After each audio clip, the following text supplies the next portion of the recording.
महिलाओं और पुरुषों में शारीरिक विषमताएं होती हैं।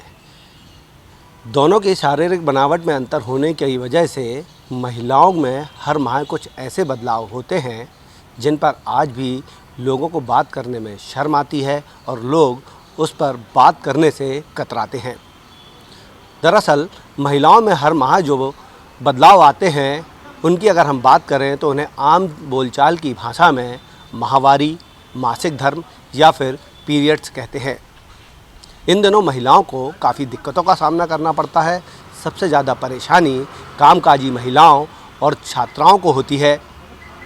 इन्हीं सब बातों को देखते हुए जबलपुर की धर्मशास्त्र लॉ यूनिवर्सिटी ने एक ऐसा फ़ैसला लिया है जिसकी आज हर तरफ जमकर तारीफ़ हो रही है। तो आइए सुनाते हैं आपको कि आखिर वह फ़ैसला क्या है। हम लोगों ने जो हमारे विश्वविद्यालय की छात्राओं के लिए 6 दिन का हर सेमेस्टर में प्रावधान किया है कि वो मेंस्ट्रुअल लीव के लिए अप्लाई कर सकते हैं। और ये जो है ये एक एसपीए का बहुत दिनों से डिमांड था, 1 साल से डिमांड था कि उसको रिकॉग्नाइज़ करें। और ये जो लड़के और लड़कियां हैं ये बायोलॉजिकली डिफरेंट है और सभी चीज़ों में तो वो लोग एक समान अधिकार प्राप्त है और ये सृष्टि का नियम है। ये किसी ने बनाया नहीं है, किसी के लिए ये अवकाश हम ज़्यादा देने का कम करने का ये नहीं करते हैं। हम सभी बच्चों को एक ही मानते हैं। और हमारे यहाँ पे जो हमारा एक्ट है उसमें ये प्राविधान है कि जो बालकियाँ विद्यार्थी हैं उनके लिए उनके बेनिफिट्स के लिए प्रोविज़न करें।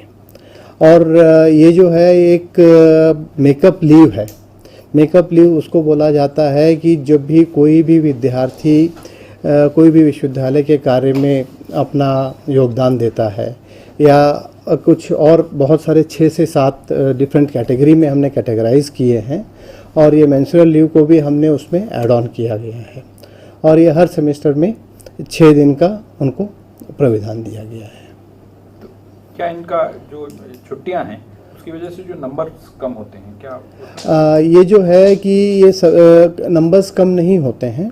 ये सारे बच्चों को प्राप्त ये जो मेकअप लीव है सारे बच्चों को प्राप्त है क्योंकि ये overall holistic development of the students is the main motto of the university. उनको बहुत सारे चीज़ों में भागीदारी लेते हैं जहाँ पे उनका एकेडमिक मिस होता है, तो उसके लिए टोटली ओवरऑल एक सेमेस्टर में 6 दिन की ही अवकाश मिलती है कि उसको ये करें। तो उसके आधार पे इसको भी उस कैटेगरी में लेके आए हैं और 6 दिन का अवकाश उनको भी मिलेगा। नहीं सर, एक चीज़ मैं ये जानना चाहता था कि इतना ज़्यादा छुट्टियों को लेके क्यों है? क्या इसमें छुट्टियों के कारण मार्क्स में भी कोई अंतर आता है?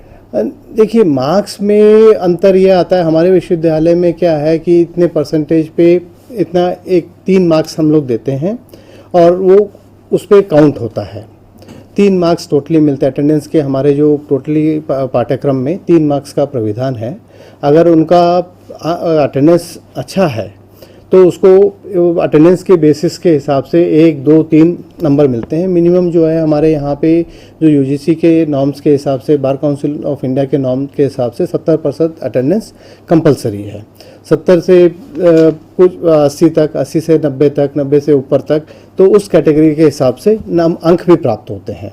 तो इसमें बच्चों को वो अंक कम ना हो जाए क्योंकि वो उनकी गलती नहीं है, ये तो सृष्टि का नियम है। इसीलिए उसको ध्यान में नज़र रखते हुए ये हमने कदम उठाया है। अपने इस फैसले के बाद जबलपुर की धर्मशास्त्र लॉ यूनिवर्सिटी देश की पहली ऐसी यूनिवर्सिटी बन गई है जिसने महिलाओं और छात्राओं के हित में अनोखा फैसला लिया है ताकि पीरियड्स के दौरान महिलाओं और छात्राओं को परेशानी से बचाया जा सके, उन्हें राहत दी जा सके। लेकिन सवाल ये खड़ा हो रहा था कि जब छात्राओं को छुट्टी मिलेगी तो उनकी पढ़ाई का आखिर होगा क्या। तो इसके लिए भी यूनिवर्सिटी ने फैसला किया है कि जो पढ़ाई उनकी छूटेगी उन्हें एक्स्ट्रा क्लास लगाकर पूरा किया जाएगा ताकि छात्राओं का नुकसान ना हो और उन्हें कठिन समय में राहत मिल सके। कैमरामैन गणेश के साथ अभिषेक शर्मा, IBC 24 जबलपुर।